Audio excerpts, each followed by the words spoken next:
Hey, Fanboy Nation. This is your pal Daffy Duck, and you're watching. We're watching Fanboy. Fanboy, fanboy, etc. Fanboy Nation. Dot, I assume Tom.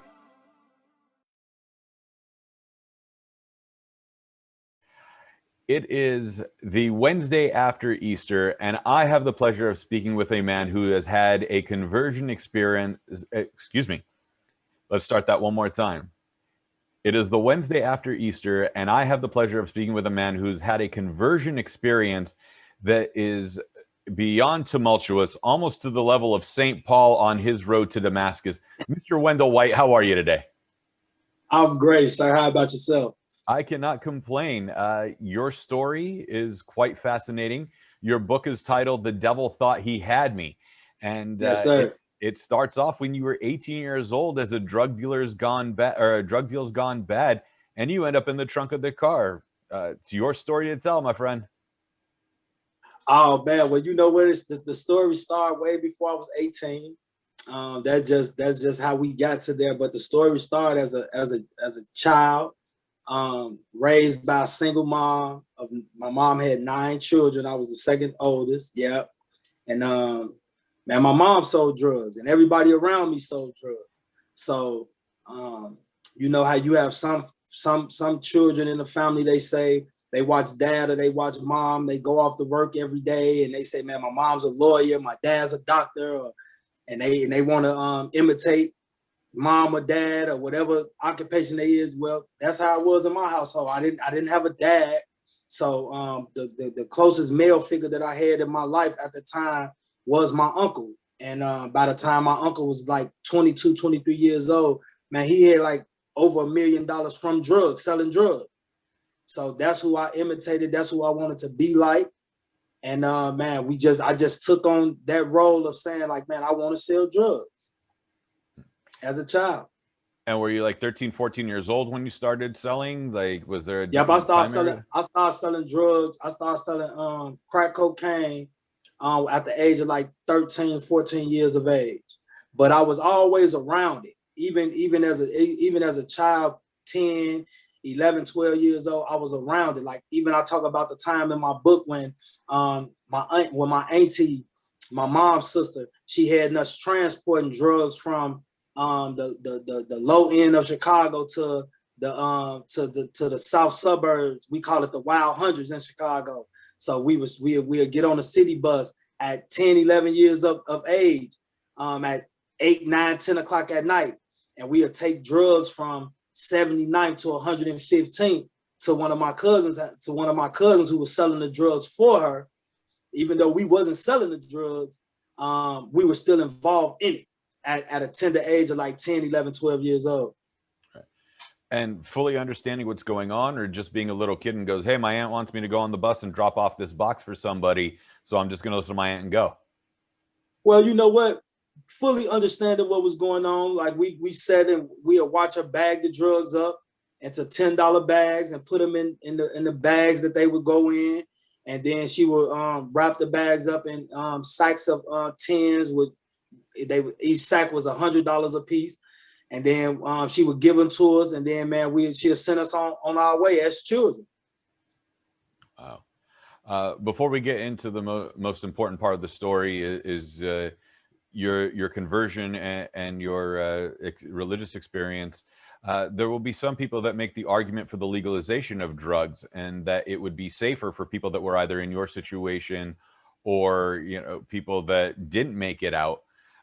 That if drugs had been legalized and taxed and regulated, you wouldn't be in that situation to begin with. What's your take on it now, having survived on the other end, for people with that perspective? Well, and that's a good question, and to each his own. I don't believe that would have did anything. I believe the just trying to eliminate drugs as a whole would do better than legalizing, because at the end, what you're saying about legalizing it is basically you're saying we're all going to get a cut out of it. and that's still, it's still, what about that mother or that father that's selling their food stamps to support this habit, and neglecting their children?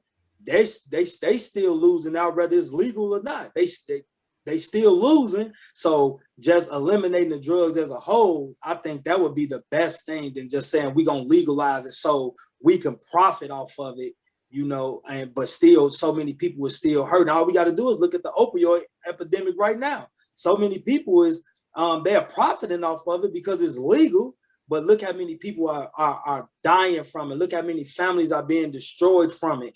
And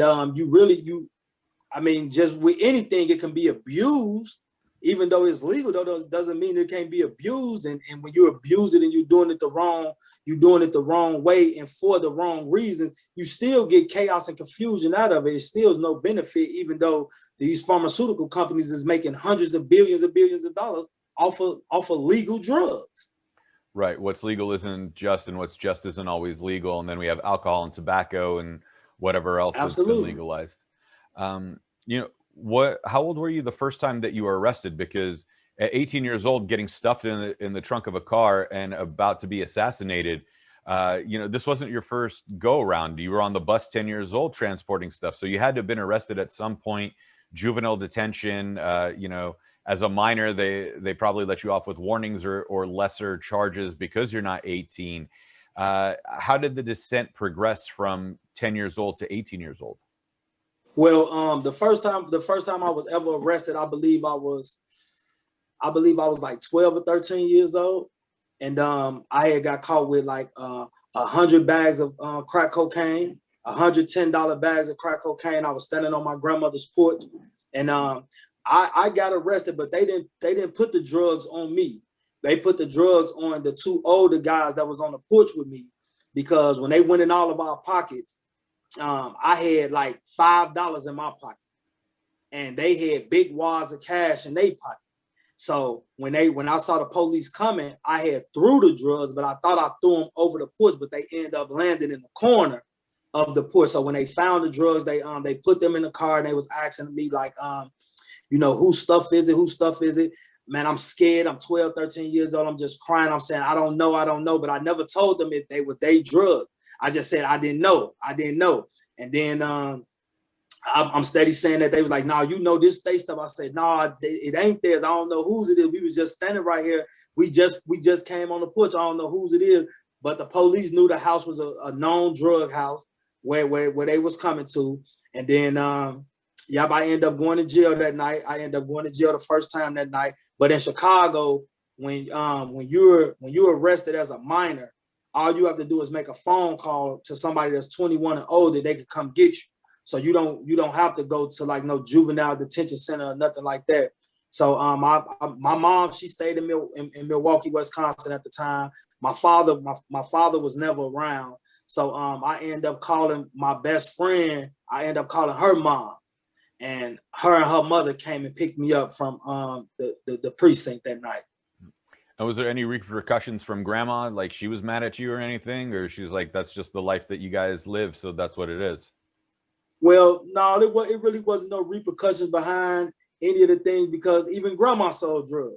It was her house. She sold drugs. All of my aunties and uncles, they were strung out on crack cocaine or heroin. So my grandmother was really providing for the family. Like she had one of the biggest crack houses on the south side of Chicago at that time. So that's how we end up getting into it. She'll fall asleep, and we'll get our own drugs and go to the door and sell them while she'll be asleep, because she was up in age, and she's not gonna stay up all night. And it was a consistent all night thing. Like man, we would make $40,000-$50,000 a day selling crack cocaine. Wow.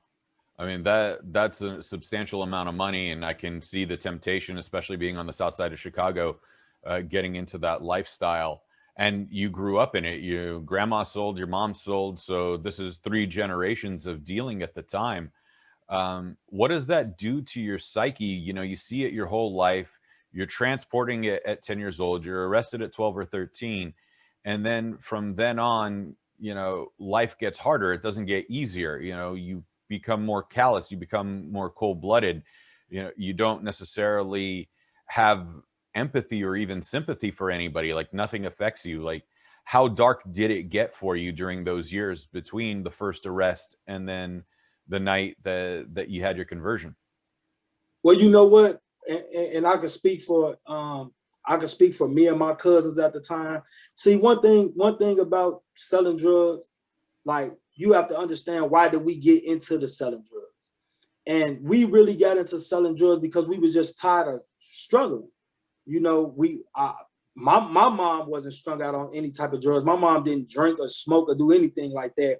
But my cousins, you know, their mothers was strung out on drugs. They didn't have the bare necessities to even get by, you know, during the day. So it was like, this was the only thing that we seen that we could say, you know what, I want to do this because this is going to get me from where I'm at to where I'm trying to go. And where I'm trying to go is not here. You know, we in a house that, you know, didn't have hot water, it was just, man, we was really living a real province lifestyle that we as children, when you going to school every day and you being laughed at because you got holes in your shoes and your clothes smelling like kerosene from the kerosene heaters and things of that. We don't have heat and stuff like that. You starting to take matters into your own hands and say, you know what, if they not gonna do it, I'm gonna do it, because I don't want to be looked at, be the laughing stock of the classroom and this, then the third. So you know what, I have never seen nobody leave out of my house and go to to jump on the bus with a briefcase and a suit and say, I'm going to work. I woke up and I seen drug dealers. So these are the people that influence me. Like I tell everybody, in order to know an alternative, you have to see an alternative. If you never been exposed to an alternative, how do you know what an alternative is? And the person may say, well, you know, you can go to jail, you know, you can dead. Yeah, them are the options that we already knew that could happen. It's a possibility we know selling drugs was illegal. You could go to jail. It's a possibility that we knew that you could get killed while we were doing this. But those are the things that we were willing to live with. Those are the consequences we was willing to live with, because we thought this was going to make a better life for us. Even though it was taking us and like you're right, as we got older and older, it got more serious and more serious, because now it go from you just a child doing these things and guys overlooking you, to now you're getting up in age, and now you got rival gangs looking at you, and now you in the gang, now you packing a gun, now you shooting, and now it goes from, you started right here where everything was innocent. Now it done blossomed into this side effect that, man, now you're seeing, now I have to be a calculated killer, because if I don't, they gonna kill me. I can't be soft, so I can't show no weaknesses. I can't show no water, no blood in the water. Or if they smell weakness on me, they'll try to kill me. So now you become disconnected with humanity, because now it's just about survival. So it's by any means necessary. And with that being said, you have best friends killing each other now. It's nothing, you can't trust it. Everything is based on cutthroat, lies, and thieves now. So how could you trust a life like that? Right. Yeah, we saw that in the Middle East with war with my family, and how the countries were divided, especially in Lebanon. Identity politics was really what it was. You know, not only were you a Christian, what type of Christian, what denomination did you belong to? You know, what militia were you with? If you were Muslim, are you Shia or Sunni? Are you Christian? Are you Orthodox, Catholic, or Protestant, et cetera, et cetera? And it got to those divided lines. So it's similar to what you're talking about happened in Chicago. What about the first time that you actually held a gun, not for, Second Amendment rights and going, I want to be able to protect myself, but I need this just to walk down the street because I'm constantly looking over my shoulder because something bad could happen to me when I least expect it? Well, once we was part of a gang, and the rival gangs used to try to, they used to throw cocktail bombs at my grandma's house, try to burn the house down and stuff like that. And it was all over because of the drug house, because they wanted to sell the drugs out of the house and make the money. And once you continue to watch people, brutalize your family, and they, they steady beating your aunties and uncles up, and they busting out your windows and things like that, man, you build this hatred. So now you saying to yourself, like, man, you watched it when you was younger. Now you older. Now you saying when you was younger, you saying, man, I hate them. I kill one of them. Now that you older, now you can get a gun. Now you saying, I wish they would try it now. I wish they would try it now. So the first time I ever shot at someone, I was scared to death. But at the same token, it made me feel good that I was protecting my family. This wasn't even about a gang anymore. This was about my family. I felt so good that, I'm finally standing up to protect my family. I'm old enough to protect my family from these guys that have been trying to kill us for no reason when we were children and didn't have nothing to do with it. You guys been throwing cocktail bombs and stuff like that through my grandma's window since we was children. We had nothing to do with the stuff that was going on. But now that we're older and we understand, no, y'all, we can't sit back and allow y'all to do stuff like that no more. So you know what? If y'all want to fight, we can fight. If y'all want to shoot, we can shoot. And that's the mentality that you have to adapt, because it was like I said, either you're gonna be a shark, or it's kill or be killed. And that's just the life that we live. Right. Now take us back to the night where this drug deal's gone bad, and you get stuffed in the trunk of a car, and you think this is your last day on earth. What happened that day that you can share without incriminating either yourself or anyone else involved? I don't know if statute of limitations have passed. And then the moment in the car where you start praying. Well, it was June 22nd of 1999. I was actually supposed to go to a birthday party that one of my close friends was throwing for his son. It was this place downtown Chicago called Disney Quest. It was new. It was like a little miniature Disney World. And everybody at the time, that was the hottest attraction in Chicago at the time. So everybody was trying to get in on that. And we supposed to have been going to Disney Quest. So I went to this shopping mall on 63rd and Halsted to get me an outfit to wear for the birthday party. And then my pager went off. When I see my pager went off, I recognized the number. I knew exactly who it was. I ended up calling the guy back, and he had asked me, did I have any crack cocaine? I told him yeah. And he asked me, can I meet him somewhere? And I told him yeah. So I ended up jumping in the car that I was in. I ended up going to where he was at, and I met him. And we end up talking. We just end up talking. He asked me, they said, man, ride with me to drop my sons off at baseball practice. And I'm like, cool, that's cool. So I jumped in parked my car. And when I parked my car, I had my gun on me, but I put my gun under the seat of my car because I didn't want to be in his car with no gun. I didn't know if he had license or nothing like that. I didn't want to get pulled over. I knew I had license. So even if the police would have pulled me over, my license and insurance, they couldn't have searched my car, nothing like that. So I put my gun in my under the seat of my car, and I got in the car with him. And then, man, we end up just riding. The party started at 2:00. It was now about 4:00. We dropped his kids off.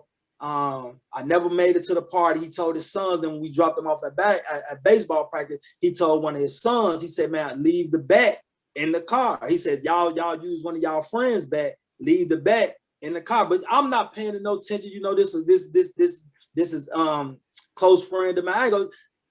He's not a close friend of mine. This is my uncle. This is my mom's brother. This is my mother's brother. So we end up going out to eat. We end up going to a little restaurant on 79th and Ashland. This restaurant, and we ordered us a couple of gyros, and we just sitting down and we just talking. Talking about the game, talking about life. Then he asked me, he said, man, ride with me to the Hundreds. I got to go pick up one of my buddies. I said, man, that's cool. Now I'm already knowing, like, I'm with them. I'm good. The birthday party is over with. It's already like 4, 5 o'clock now. It started at 2. I'm no longer going to make the birthday party. So I'm cool with that. So we picked up his buddy, and then we go back down low. We went to 71st and Dorchester. Now, when we get to 71st and Dorchester, he tells me that he was about to go and talk to his guys that was on the corner. Like, I see all the guys on the corner, so they was part of a rival gang. So I told him, I'm not gonna get out. I'm gonna let y'all go talk to y'all guys. I'm gonna sit in the car. And he went, talked to the guys, and then he jumped back in the car. He pulled the car. He got in the car and pulled off and pulled in the alley. He was like, man, I'm about to hide this work. And that's what we call crack cocaine. He's like, man, I'm about to hide this work that I just got from you in this abandoned building. This is what we be hiding the work at. So I'm still not thinking nothing of it. You know, this is my uncle, so I'm good. I'm not thinking nothing of it. So I got out the car, and while he parked on the slab, I got out the car behind the abandoned building, and then I walked in the gangway because I had to take a leak. So as I'm taking a leak, he hit me in the back with the bat. So when I turn around, I'm like, man, what's going on? So he like, man, you know what's going on. And he swung the bat at me again. And when he swung the bat at me again, I kind of pushed him to the side and I ran out of the gangway. And man, when I ran out of the gangway into the alley, man, all the guys that he was just talking to, like 15, 20 guys, they standing right there. This is what he already done told them they about to do to me. So, man, I ran right into their arms and they just instantly get to beat me and stomping me and beating me and kicking me. And I'm on the ground, they stomping me, all of them taking turns, just beat me. So I'm just asking him, like, man, why you doing this to me? And he was just telling me, like, man, it ain't having really, this don't have nothing to do with you, man. It's about them guys. Tell them guys that you messing with, man, we want $250,000 or we gonna kill you and all this and all that. They just beat me. And man, I watched a drop of blood turn into a puddle. So man, long story short, man, they end up picking me up. The big guy that we had picked up, he was like 6'9". He ended up picking me up, put me in the trunk of a car, put me in the trunk of the car that we was in. He put me in the trunk of the car, and when they slammed the trunk, I knew I already knew I was gonna die. Like, man, they gonna kill me or whatever. So I'm just man, I'm back there, man. I'm crying. I'm thinking about my son. My son was like 19 months old at the time. I'm just thinking about my son, like, man, I can't believe I'm going out like this. But all the time, my uncle talking to me through the car. You know, he got the radio down. He steady conversating with me, just telling me, like, man, nephew, we ain't want to do this to you. We ain't want to do this to you and all this and all that.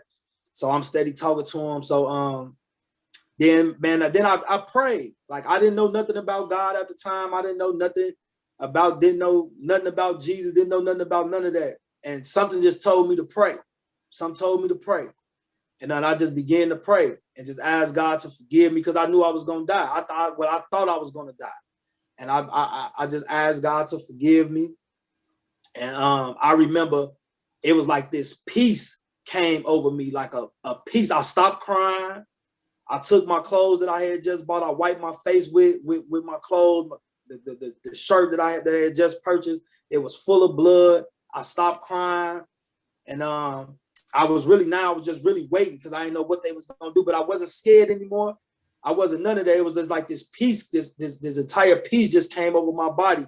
And basically it was God just letting me know that I got you, like, you're gonna be all right.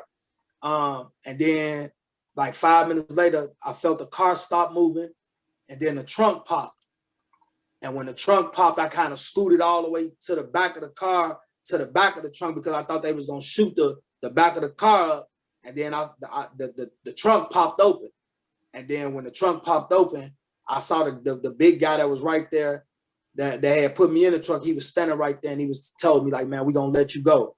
And then they end up letting me go, laid me on the side of a garbage can because they had beat me so bad I couldn't move. I couldn't move at all. And they had laid me on the side of a garbage can. And some guys coming through the alley had found me and called the police for me, called the ambulance for me. Wow. What does that do to you when it's your uncle that turns on you and does this to you for something that, like, you just thought you were dropping your little cousins off at a baseball practice and you're going to just spend time with family? You know what? The betrayal hurt more than the physical pain. Just trying to get over that betrayal of me being betrayed by somebody who I looked up to all my life. And yeah, I was in a lot of physical pain, but my heart was hurt. I didn't understand, like, why you do this to me? Like, why did you do this to me? Me out of all people, you know? And I understand, like, we had been, you know, having some differences, you know, over the last couple months before this had happened, but never in a million years would I thought you'd have did this to me, you know? And man, I was just at a low place in my life. But one thing that I do know, and once I gained my salvation, and I figured this out, that day was really, I had to go through that to even end up where I am right now, because that was really my make or break moment with God to act. Because when some of my guys came and seen me at the hospital, and they was asking me for his address so they can go kill him, and I told them no. You know, I told them no. I said no, and that was really the grace that I showed him. That was the grace that God had showed me, and I didn't know that at the time, you know. And that's why right now to the day that I'm still alive, because I showed him that grace. And I thought about my grandmother and his children, and that type of, when thinking about them burying him and have to go to his funeral or something like that. I thought about that, even though he didn't think about my mom and my siblings and my children was doing that to me. And I believe that's where me open to forgive him right then and there is where God spared my life. Right. As things progressed and you're in the hospital, you're recovering, is there a church chaplain that comes in and starts talking to you, or is there a and I think your microphone's on mute, Wendell. Yeah. You know, I was asking, you know, when you're in the hospital, you're recovering, is there a chaplain that comes, a Catholic priest, a Protestant minister, somebody that comes and checks on you, or do you start seeking God yourself? Like, is there a TV evangelist? You know, you're watching TV and they're not always the most trustworthy, but at least you're getting some sense of the message coming your way. Like, how did you first start not only just reading the Bible, but experiencing God after this conversion moment and showing your uncle grace that you didn't fully understand what you were doing at the time? That, and like, you know really what? opened your eyes. To be honest with you, my salvation didn't come until 2014. Even after all that, I was in the hospital for 6 weeks, and then another like 2-3 weeks recovering at one of my friends' house, just recovering. I was just in a real bad place. I was just in a real bad place for a few years. I dealt with PTSD for like a year and a half. That was one of the worst things that I've ever dealt with, besides my depression. But in 2010, I ended up moving back to Milwaukee, Wisconsin, over after a lot of things had started happening again in my life, with the gangs, and it was just a lot of stuff going on. So I decided, I said, you know what, I'm going to move to Milwaukee. I got to get away from Chicago, because if I don't, somebody's going to eventually kill me, or I'm going to kill somebody and I'm going to go to jail for the rest of my life. And now I had like 4 or 5 children, and I had too many miles that was dependent on me. And I knew I had to do something better, and I knew I wanted something better. So when I moved to Milwaukee, I ended up meeting my wife, and she introduced me to this church. This was 2014. I had just got out of Lake County. I had just got out of Lake County jail. I had caught a DUI coming from Chicago. I had totaled my conversion van on the way back from Chicago, coming from my grandmother's party. And man, I had caught a DUI. I was sloppy drunk, fell asleep behind the wheel. God spared me again. I didn't hit no car, I hit the wall, and totally destroyed my my van. So that happened in March, and then that happened in March of 2014. So Mother's Day of 2014 was May 15th. I was in Chicago picking up my children. And in Chicago, you can't be on your phone and driving at the same time. So I was on my phone talking, and the police seen me. They pulled me over and stopped me, come to find out, I never went to court in Lake County when I had the DUI, so they ended up locking me up. So I ended up going to Cook County Jail for 2 weeks until till the warrant was cleared. And then when the warrant got cleared, I got out. I was flat broke. I didn't have nothing. Everything that I had the little 2 weeks that I was gone, it was gone. I had left it with somebody. They had spent all the money that I had gave them, all the little drugs and stuff that I had gave them. It was gone. So long story short, I ended up my girlfriend. She was my girlfriend at the time. She ended up asking me, did I want to go to church? Do I want to start going to church? And I said, yeah. So I went to this church, Unity Gospel House of Prayer, and Pastor Marlon Locke and Lady Kimberly Locke. And I went there, and man, he had a word for me.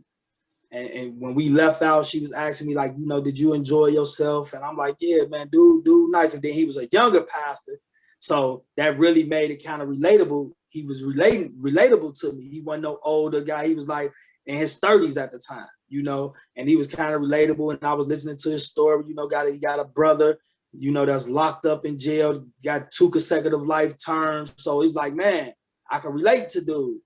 And then I came back the next Sunday, which was June 29th. And man, I heard another word from him. And man, I ended up getting saved. I said, man, I done tried everything in my life. I'm gonna try Jesus. And man, that ultimately ended up being the best decision that I ever made in my life. Wow. So you went back to the lifestyle after getting out of the hospital and recovering from PTSD and everything else. And then it wasn't until 15 years later that you finally had your conversion experience. In that 15 years, you had to have run into your uncle at some family function, at grandma's house, your mom's house, somebody's. I mean, your mom was one of 9.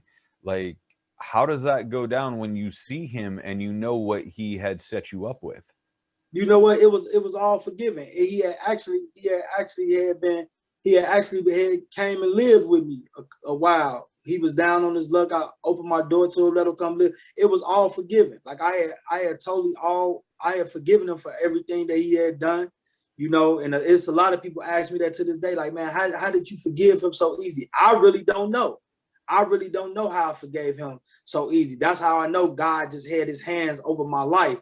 And this was just something that I had to go through because I couldn't do his work with that stony heart, with that unforgiving heart. So that was something that he had to show me at an early age that, I have to purify your heart so you could be able to do my work, so you could be able to hear my voice and things like that. So I really don't know. Me personally don't know how I was able to forgive him so easy, but I know that it is a God, and I know with God, anything is possible.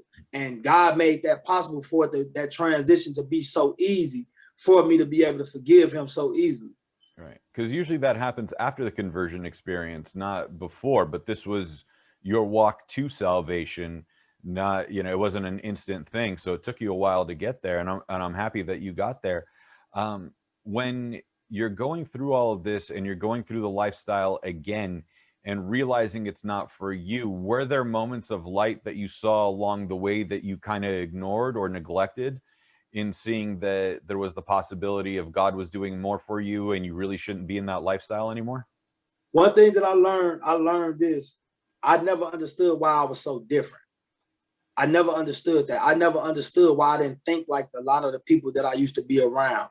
I didn't understand, like, I was never a disrespectful gangbanger. I was never a disrespectful drug dealer.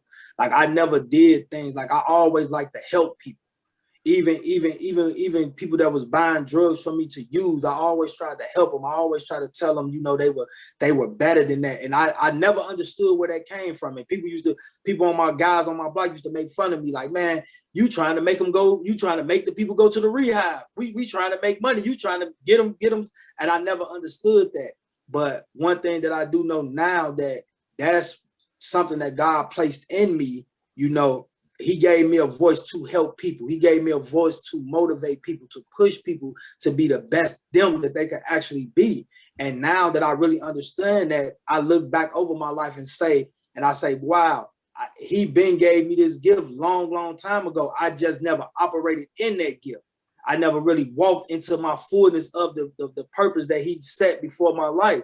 So yeah, now that I have Christ in my life, I'm able to look back and say, wow, I've been here at this. It's just now the anointing is on it. So that's what make me powerful for people to receive it now and wouldn't receive it back then.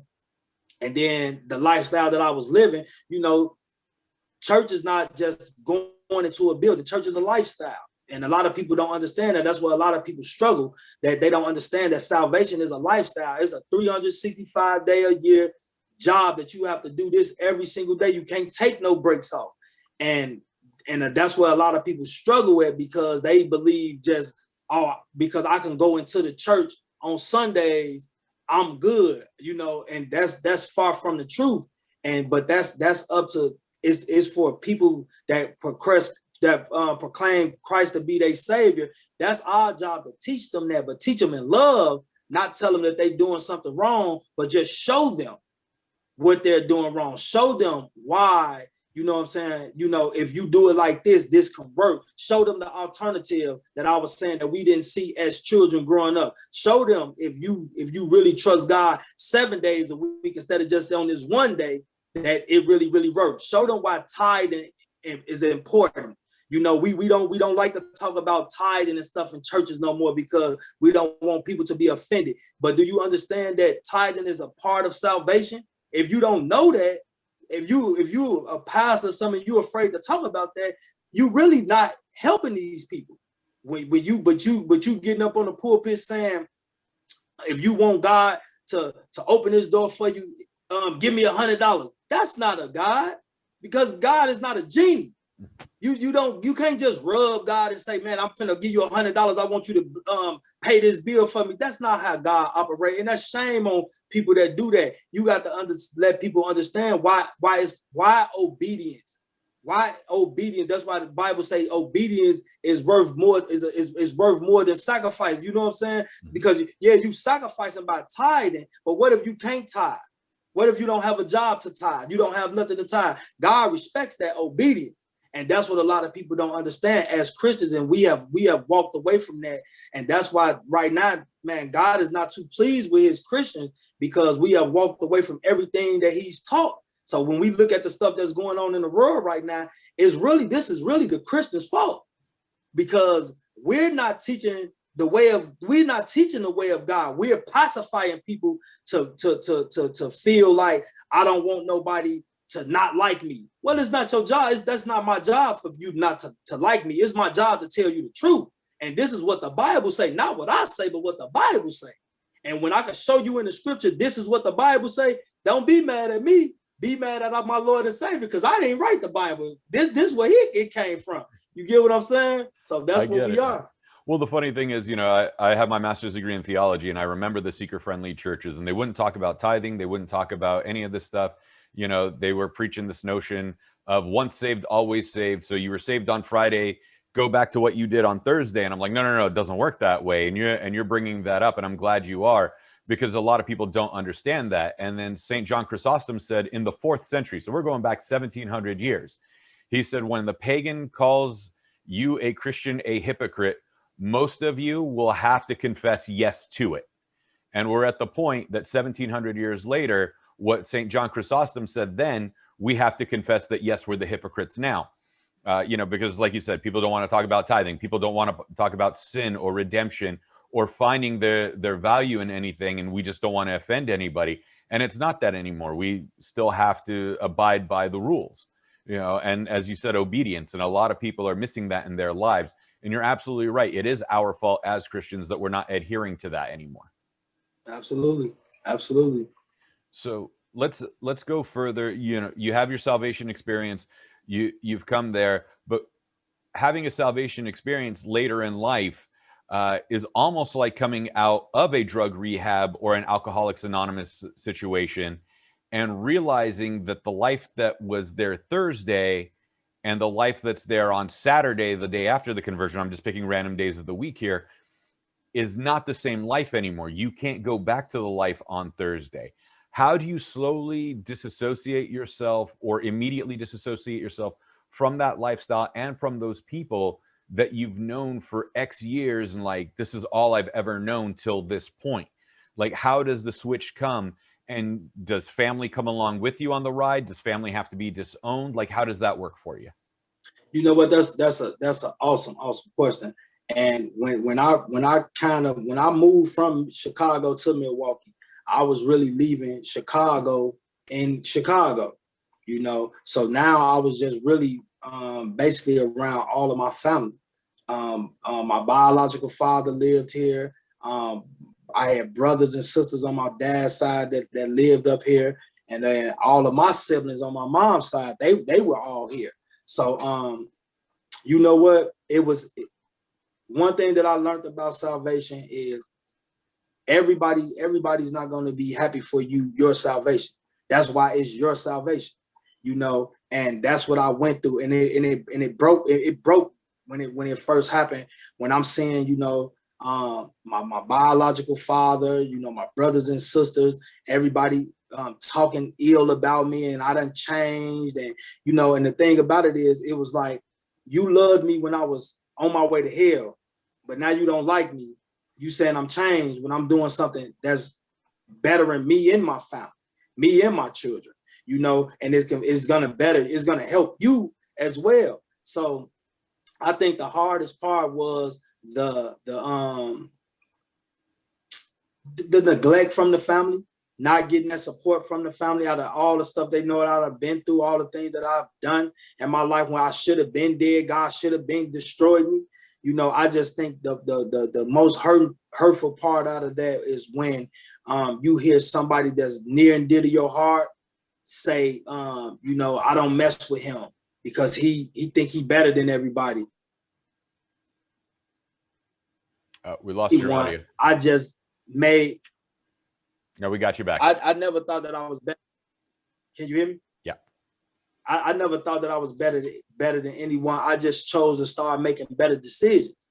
And that's what a lot of people didn't understand. Like, it's not that I'm still the same person, but my decision making have changed. I have put myself around men that first of all, they love Christ.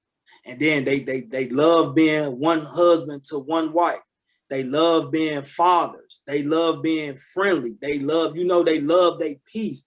And now that I got a piece of that, I don't want to let that go. It was just like when I joined the game. When I found out about the game, I wanted to be all I can be in the game. So now that I joined the army of the Lord, why would I give Satan 100% and then give God 25%? That don't make sense. I'm going to give you more. I'm going to give you that 100% plus a little bit more, because I believe that this way of living is just the best way of living. You know, I never had peace with $100,000 under the mattress. Guess what? You ain't got no peace. You peeking out your windows and making sure ain't nobody following you home at night, making sure, you know, you keeping a gun on you. That ain't peaceful. You know, you drinking every single day. You sleeping with this woman today and with that woman tomorrow. You arguing. I love having one wife. I love having, you know, I can lay my cell phone down anywhere and she can answer it. And I ain't got to sleep with my phone under my head. And that's not peace. Every time she move, I got to jump up and make sure she ain't trying to go through my phone and all that. Ain't nothing peaceful about that, you know. So once I got over that hurt and start understanding what Jesus was saying when he was telling us in his word that, you know, they're gonna crucify you the same way that they did me, and understand that we take on that cross that we said that we surrender to, and say, when Jesus said, follow me, pick up your cross and follow me, you know, we take on that, we bear that. So guess what? Only people that can really hurt you are the people, the ones that's close to you. Because if an outsider walked away from you, it really wouldn't bother you because it's an outsider. But when your family do it, it's gonna be the ones that's closest to you that can hurt you, because they are the closest ones to you. You know, so they are the ones that can hurt you. So once I got over that and started really understanding it's not them, but it's the unclean spirits that live in them that's fighting against me, and I started really understanding what salvation was really was. Now, instead of me being hurt, now I'm able to pray for them. Ask God, God, the same way you saved me, I'm asking you to save them as well, the same way. And that was the biggest turning point of my life, even with my family. I love it. I love it. That's the important thing. We've all been through it with family, that, the family betrayal thing, whether it's a cousin or an uncle or whatever is what it is. Your eldest son was not 19 months, almost 2 years old, little over a year and a half at the time when this happened. So he has no recollection of it, but when he saw you in that lifestyle and then he saw your conversion, what's the one thing your oldest son can say that, yeah, dad was like this, but now that I'm a man and then, he's found God, like the switch, like what does he see in you that's different from then to who you are today? You know what, in my oldest son, and that's a great question, because my oldest son, he kind of steered towards that lifestyle that I was living. He kind of went towards that lifestyle that I was living, and and it was by the grace of God that got him back to where he is right now, to understand, because one thing that I tried to tell, I tried to shelter my kids from that. I try to shelter them from that, to keep them away from all that, and keep them from that type of lifestyle. So now that he's up in age and he has children of his own, and now he's got himself together and he's working and he's doing what he's supposed to be doing. Now he's man, excuse me, man, that's my mom at the door. She just can I answer this door right quick? I'll pause it real quick. All right, now that you got to talk to your mom, because hey, you got to answer when mom calls. So I texted her already and told her I was doing the interview. I was gonna call her back. It's all right, man. Let's go into the book itself. Like, what was the day that you decided to sit down and go, I'm gonna write the book about my life and my experience, and hopefully this will help people with their conversion experiences, or at least open their eyes to God? And then you decided on the title, The Devil Thought He Had Me. Well, you know what? When the incident had happened with me and my uncle, I had already told myself that I wanted to write a book. I had already told myself, like, once I got out the hospital and things of that nature, I had told myself that I wanted to write a book. I wanted to, I had, at that early age, 18, 19 years old, I was like, man, I want to try to save as many of these youth as I possibly can, so they never have to go through the things that I had just went through. So I really already wanted to write the book. But here you go again. I've never known nobody that wrote a book. I never knew nobody that has wrote a book. I didn't even like reading at the time. I didn't even like, man, once I got out of school, I'm like, man, I'm never picking up another book. So it was like, once I joined Unity Gospel House of Prayer, and my first lady Kimberly Locke, she wrote her first book, and I read her book, and man, I just told myself, like, I can do this. Like, I could write this book. I want to write this book. And then one day I was sitting in church, and they began to play this song by Ty Tribbett called "He Turned It." And the chorus was saying, the devil thought he had me. He thought my life was up. And when he said that, I'm like, I turned to my wife and said, that's the name of my book. And she was like, what? I'm like, the devil thought he had me. I'm like, that's the name of my book. That's the book that I book. And it was like God was telling me, like, this the name. And I'm like, that's the name of my book. And then a few weeks later, man, we was all at a gathering. I had told my pastor, and I said, man, I'm about to write a book. And they was asking me, like, man, what is it going to be about? I'm like, my life. They was asking me, then they was like, what's the name of it? I said, The Devil Thought He Had Me. And everybody was like, they just went crazy over the title, like, oh, that's dope. And I'm like, yeah, man, like, God gave me that title sitting in church the other day when y'all was playing that song, when y'all was doing this, the choir was doing a song by the guy Ty Tribbett or whatever. And yeah, that's how I end up and putting it to place. And but it took me 3 years too long, because I was procrastinating. It took me 3 years too long, and then last May, like I think it was May 29th, my favorite cousin got killed in Chicago. He got shot 25 times, and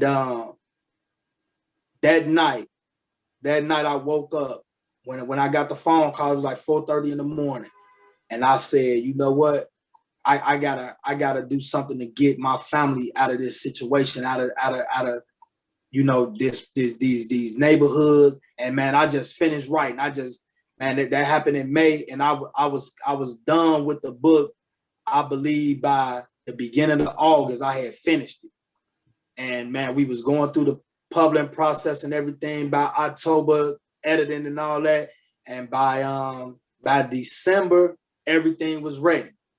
Everything was ready. Then the book was released February 2nd of 2021. And man, now I'm writing another book right now. Nice. What's this book about, if you can share it? You know what? It's just this book is just really, I'm gonna talk about how I end up getting to Milwaukee and getting saved and things of that nature, and you know, the ups and downs of being saved.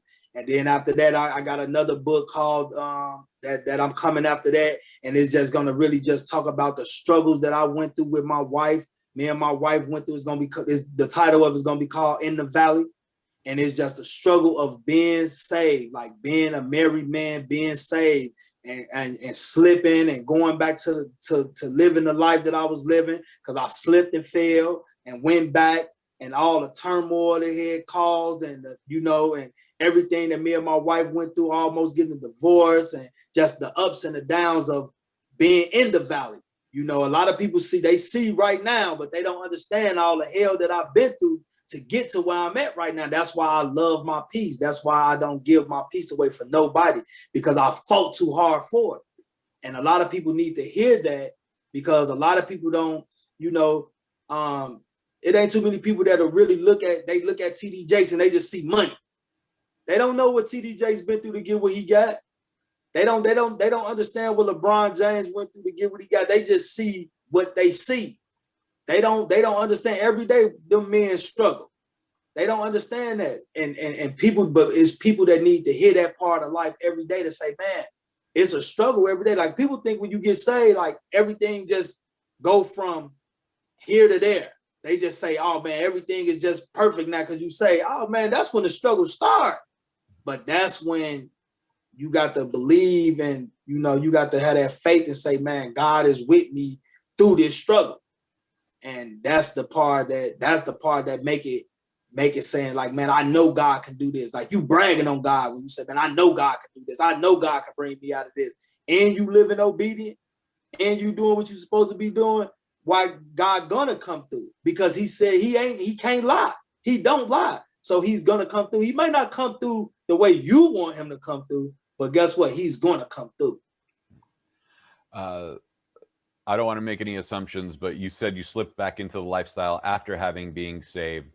One notion would be is that, after making $100,000 at one point, hand over fist in a week, and then getting a regular job, and then seeing what you brought home in that paycheck, and then on top of that, seeing what taxes were taken out of it, could also be a driving factor to send people into the lifestyle that you tried to leave behind. Yep, and that's true, and it wasn't really the money aspect of it. It was me not understanding what faith was.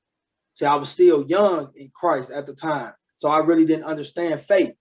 So when I began teaching for Racine Unified School District, I was teaching, and during the summertime, the teachers don't have a job, so you don't get unemployment or nothing like that. So when I figured that out, and man, I had to get laid off, I was so scared of my family going without. I'm like, man, I'm just gonna do this for the summertime. That's you can't just pick up sin and want to put it down when you want to. The devil don't work like that. The devil, because his job is to try to destroy you while you in your sin. He's not just gonna let you. You can't just pick him up and pick him down like that. You know what I'm saying? So I didn't understand what faith was. So I never even tried to depend on faith. Even though God had been showing me that he was with me and my family, I really still didn't really understand what that was. So, man, I tried to find a job, couldn't find a job. Man, a week or two went past, a month went past, and I just like, man, you know what? I'm about to go sell me some dope, because I know I'm gonna make me some money. And what I started off thinking that it was gonna be for 90 days until school start back, it ended up keeping me for like 6-7 months, you know, and back at and that's was the lowest, started being the lowest point of my marriage. I was back drinking. I was, you know, had wrecked my car 2-3 times. I had wrecked my car like 3-4 times that summer. The insurance just dropped me and my wife. They said, no, y'all a liability. We just dropping y'all. She was frustrated. My household was turned upside down. You know, it was just, but guess what? It all started with me being the man, being the covenant of my family. I had stepped from under the covenant of God, so it was no protection there. Now I'm back living off grace and mercy, you know? And so with grace and mercy, you still got to accept everything that you got coming to you. My grace just don't cover you where you don't die. My mercy is just gonna allow you to wake up and see another day, to be cloned to your right mind, have the activity of your limbs and things of that nature.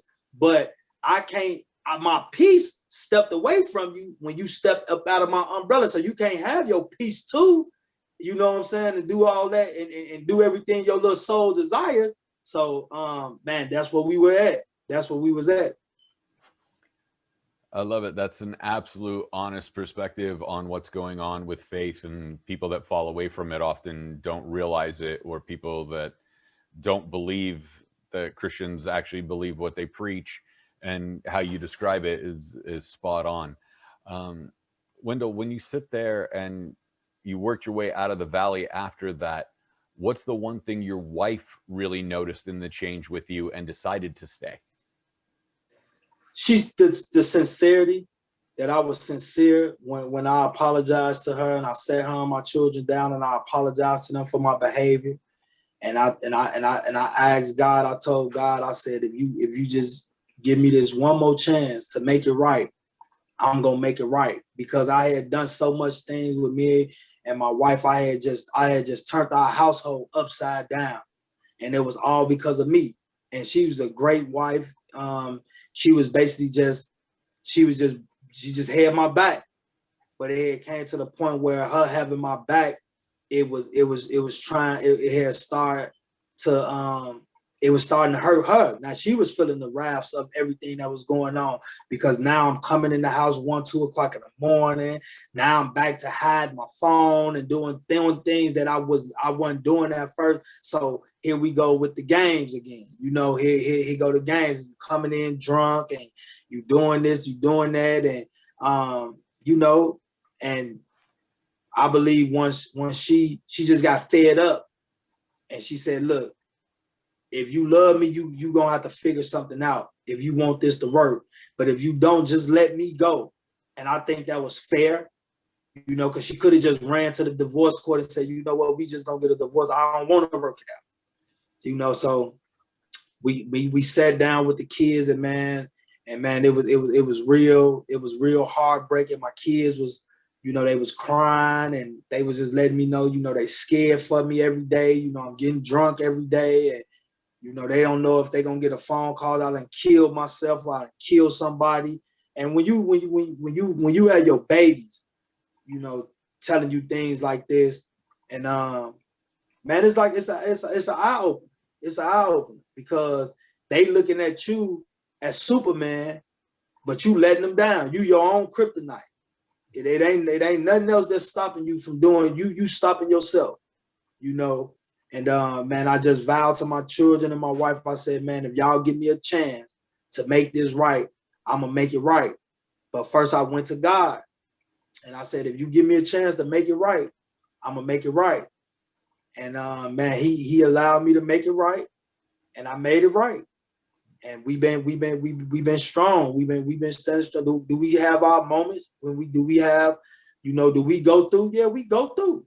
We still gonna go through. We go through. I just was going through.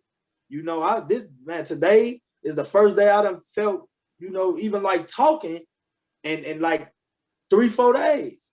But we go through to get through, you know. And that's one thing about the power of prayer. Sometimes you just gotta go and you just gotta tell God, like, hey, I'm just gonna trust you. Like I'm just gonna trust you. While I'm going through, I'm just gonna trust you.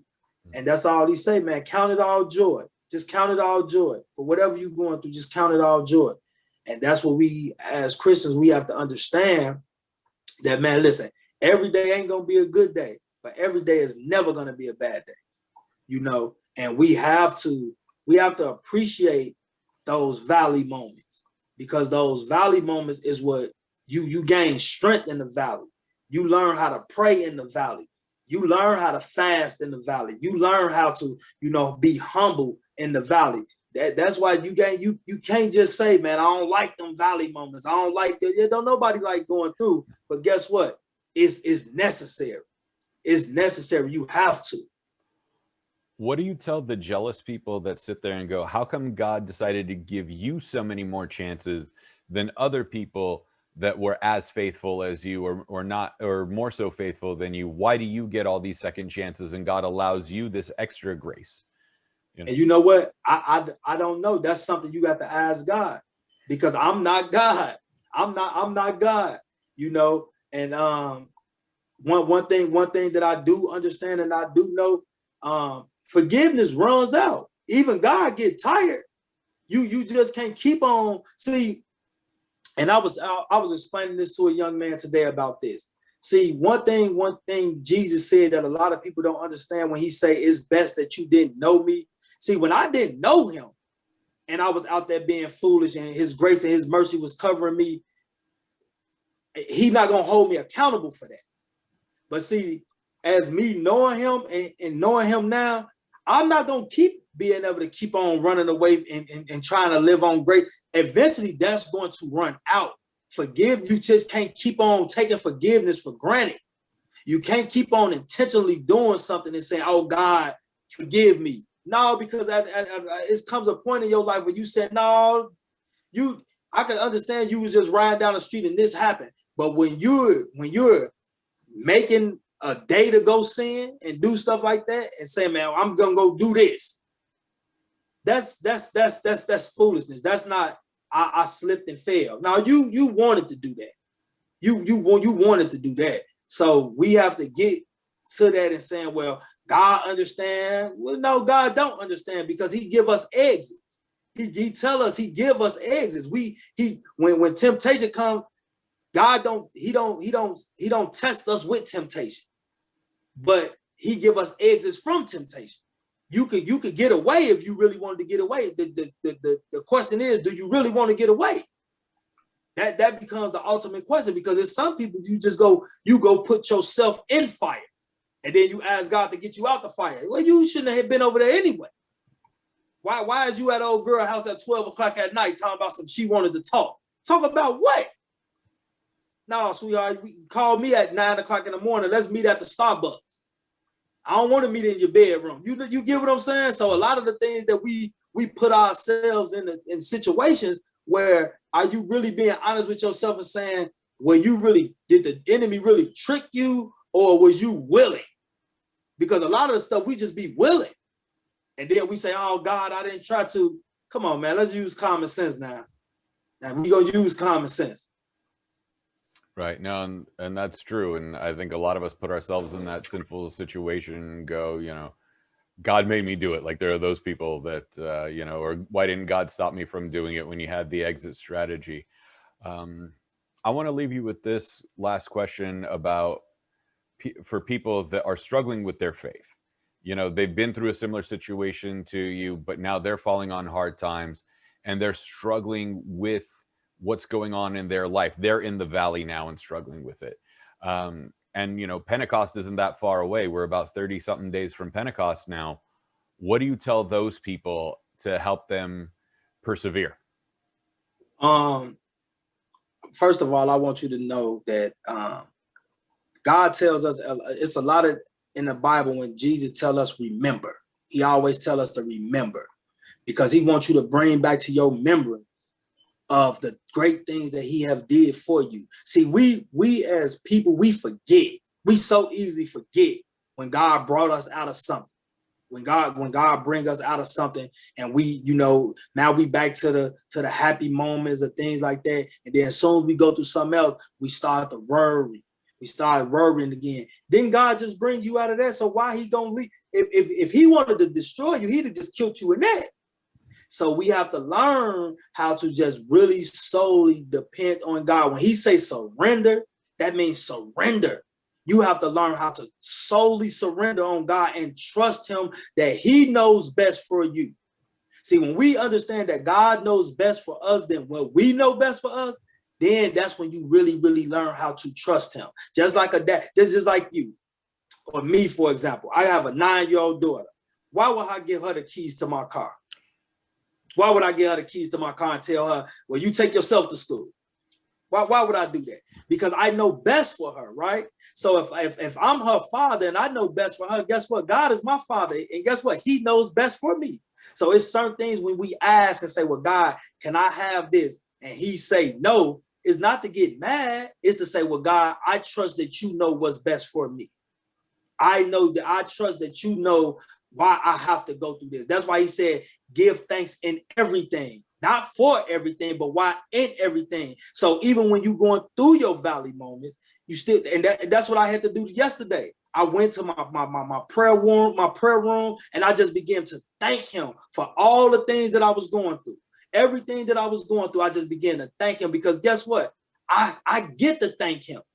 I get to thank God for going through. What about that person that don't even know who God is that's going through without God? Ooh, ain't that's scary to think about some of the stuff that these people deal with every day, and God, they don't even, they living off that grace and that mercy. They don't even have a friend or nobody they could call or turn to because they don't even know who God is. That's a scary part. When I just get to thank God for going through it, like, God, I trust you. I know that it's purpose attached to what I'm going through. Now I can wake up today like I did, and I just feel so much better. I felt so much better all day. Even my wife said, you feeling better today? Yeah, because God is in control. God is in control. All right. Mr. Wendell White, I thank you so much for your time today. Please tell us where we can find you on social media and where we can find the book, The Devil Thought He Had Me. Man, I really appreciate your time. I really appreciate you giving me the opportunity. And you can follow me on Facebook at Arthur Wendell White, or you can follow me on Instagram at Wendell W_24. You can order the book off my website, WendellWhiteSpeaks.com, or you could go to Amazon.com and order the book. And for any men or youth out there that is in need of a mentor, that's looking for a mentor that you're trying to climb over this wall, I want to help you climb over this wall. I have a mentor program that I mentor young men, and I mentor the youth, and I mentor men. And you can also find that on my website at WendellWhiteSpeaks.com. And man, if you never had a mentor, or you don't know what a mentor is, man, hit me up and I give you a free consultation, and we could talk, and I could tell you what my program is about. It's a 4-week program, and man, I just want to help you climb that wall that they saying that you couldn't climb and get over. I just want to help. That's all I want to do, is help you get over that wall and let you know that greatness lives in you, and you have a purpose, and God has attached purpose to your life. And I want to help you figure out what your purpose is. That's it. Wendell White, thank you so much. The author and the title of his book, The Devil Thought He Had Me. It's been a great pleasure. You know, we're going to have to revisit this conversation when your next book comes out. Absolutely. Absolutely. It'll be a pleasure. Perfect. God bless you and your family. And I'm so glad that you're still here with us after everything you've been through. Thanks a lot, sir. You have a good one. God bless. God bless you too.